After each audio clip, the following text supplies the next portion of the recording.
Hello friends, डेनी classes में आपका स्वागत है। दोस्तों, राजस्थानी साहित्य की प्रमुख रचनाएं, प्रमुख साहित्यकार आज हम देखने वाले हैं। एग्ज़ाम की बात करें, यहाँ से 2-3 क्वेश्चन हर एग्ज़ाम में पूछे जाते हैं। राजस्थान के किसी भी एग्ज़ाम की आप बात कर लो, चाहे राजस्थान हाईकोर्ट ग्रुप डी की बात कर लो, राजस्थान हाईकोर्ट एलडीसी की बात कर लो, पटवारी, ग्राम सेवक, रीट, राजस्थान के हर एग्ज़ाम में यहाँ से 2-3 क्वेश्चन पूछ ही लिए जाते हैं।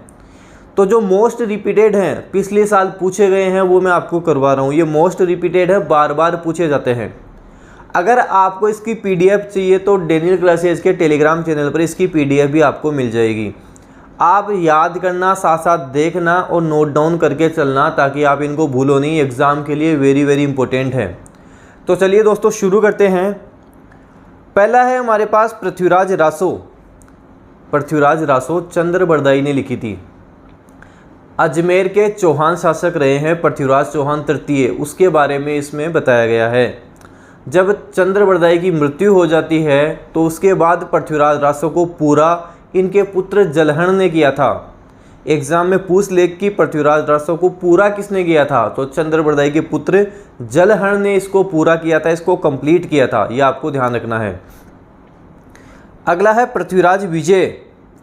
पृथ्वीराज विजय जयानक ने लिखी थी। पृथ्वीराज विजय जयानक भट्ट ने लिखी थी, कंफ्यूज नहीं होना है। पृथ्वीराज रासो पूछे तो चंद्र बरदाई, पृथ्वीराज विजय पूछे तो जयानक भट्ट ने लिखी थी। चौहानों के बारे में ही बताया गया है, वंशानुक्रम उसके बारे में बताया गया है। अगला है बीकानेर राठौरारी ख्यात। बीकानेर राठौरारी ख्यात दयाल दास ने ये लिखी थी। ख्यात क्या होता है? पुराने समय में राजा महाराजा अपने दरबारी कवि से अपने मान मर्यादा के लिए जो लिखवाते थे उसे ख्यात कहते थे। तो बीकानेर राठौरारी ख्यात दयाल दास ने लिखी थी, आपको ध्यान रखना है। इसमें जोधपुर और बीकानेर में जो राठौड़ वंश है उसके बारे में बताया गया है, और महाराजा सरदार सिंह के समय की ये है, तो आपको ये भी ध्यान रखना है। अगला है हमीर रासो।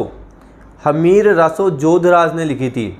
रणथंभौर के शासक रहे हैं हमीर देव चौहान, उसके बारे में बताया गया है। हमीर देव चौहान और अलाउद्दीन खिलजी के मध्य जो युद्ध हुआ था 1301 ईस्वी का युद्ध, उसके बारे में इसमें वर्णन किया गया है।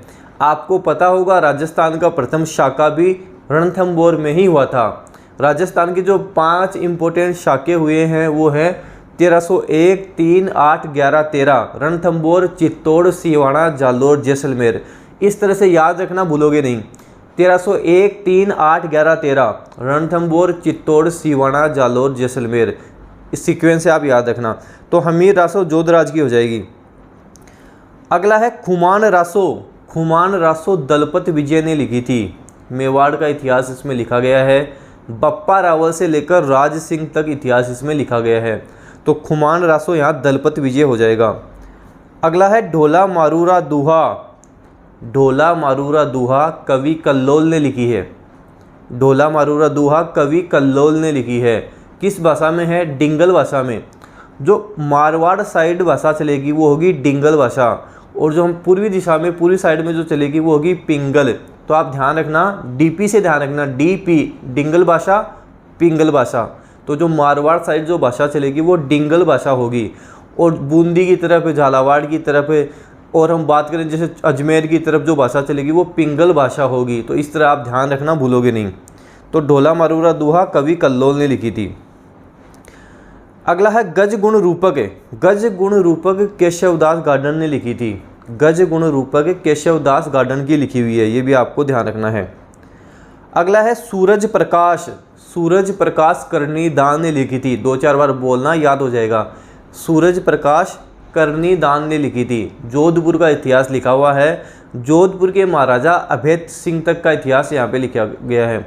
ये अभय सिंह वही अभय सिंह हैं जिनके समय खेजड़ली आंदोलन हुआ था, तो ये भी आपको ध्यान रखना है। ये अभय सिंह वही हैं जिनके समय खेजड़ली आंदोलन हुआ था। तो सूरज प्रकाश करनीदान हो जाएगा।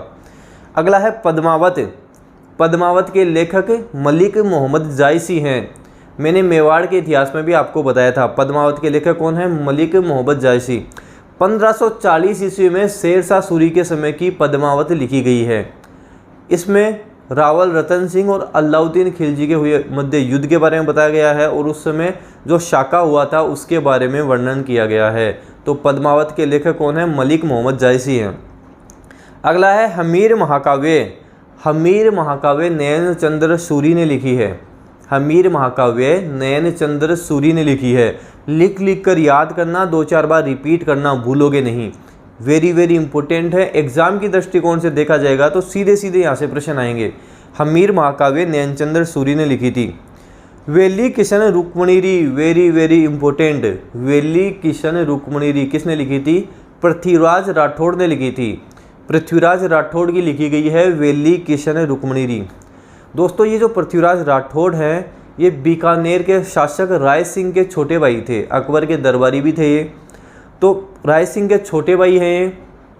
इसमें इन्होंने श्री कृष्ण और रुक्मणी के प्रेम प्रसंग का वर्णन किया गया है। वेली किशन रुक्मणी में इन्होंने श्री कृष्ण और रुक्मणी के प्रेम प्रसंग का वर्णन किया गया है।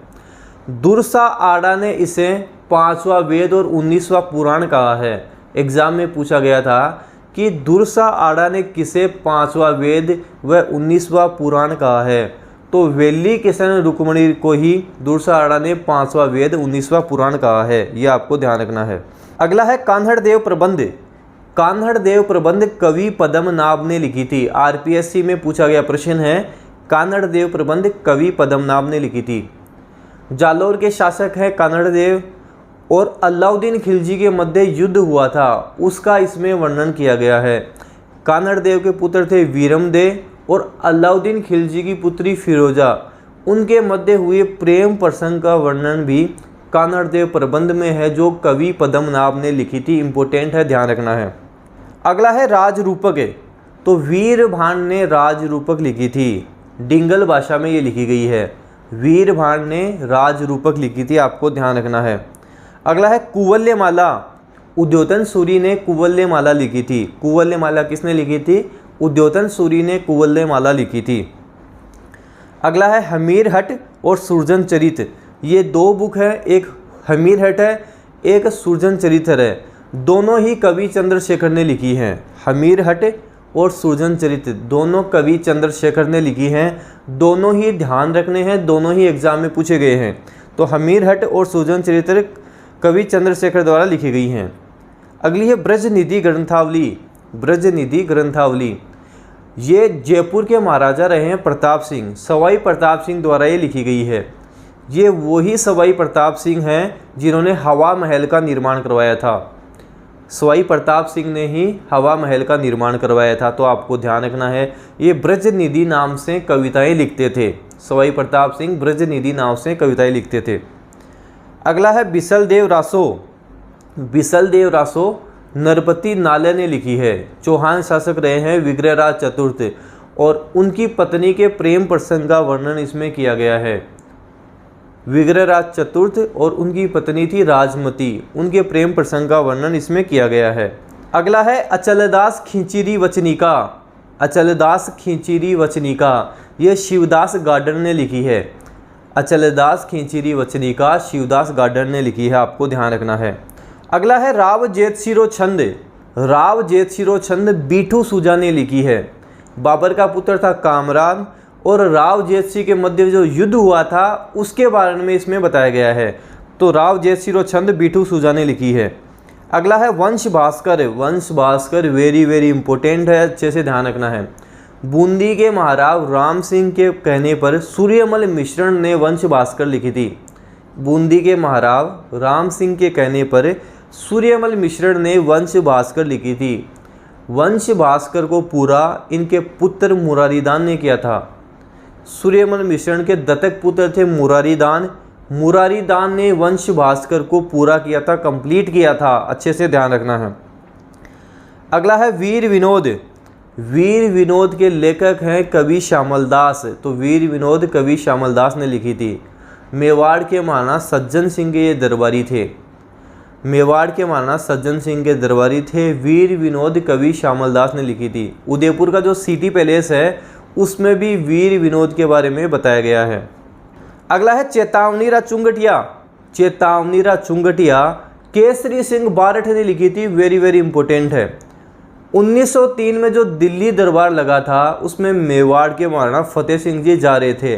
उनको वहां जाने से रोकने के लिए इन्होंने 13 सोठे लिखे थे, जिसे चेतावनीरा चुंगटिया कहा जाता है। और इन्होंने महाराणा को दिल्ली दरबार में जाने से रोका भी था। तो आपको ध्यान रखना है, चेतावनी चुंगटिया केसरी सिंह बारठ ने लिखी थी। अगला है annals and antiquities of Rajasthan, colonel James Tod ने लिखी है। Annals and antiquities of Rajasthan, colonel James Tod को हम राजस्थान के इतिहास का पिता भी कहते हैं।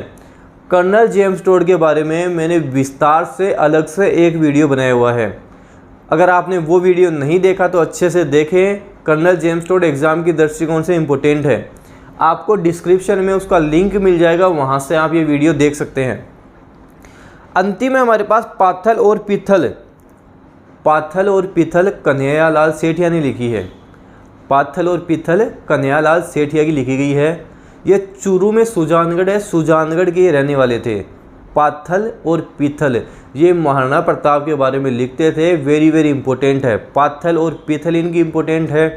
साथ साथ मिंझर, लीलटास, धरती धोरारी, अरे घासरी रोटी, ये काफ़ी बार रिपीट हुई हैं। तो कन्हैयालाल सेठिया के बारे में ध्यान रखना है।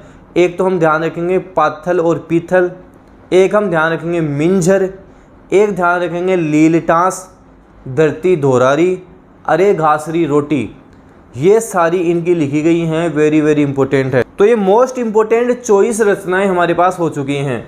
इनको एक बार वापस रिवाइज करो, वापस रिवीजन करो, अच्छे से याद करो। डेनियल क्लासेस के टेलीग्राम चैनल पर आपको इसकी PDF भी मिल जाएगी। वीडियो जितना हो सके आप शेयर करें, वीडियो लाइक करें। अगर आप चैनल पे नए हो तो सब्सक्राइब ज़रूर कर लेना। Thank you.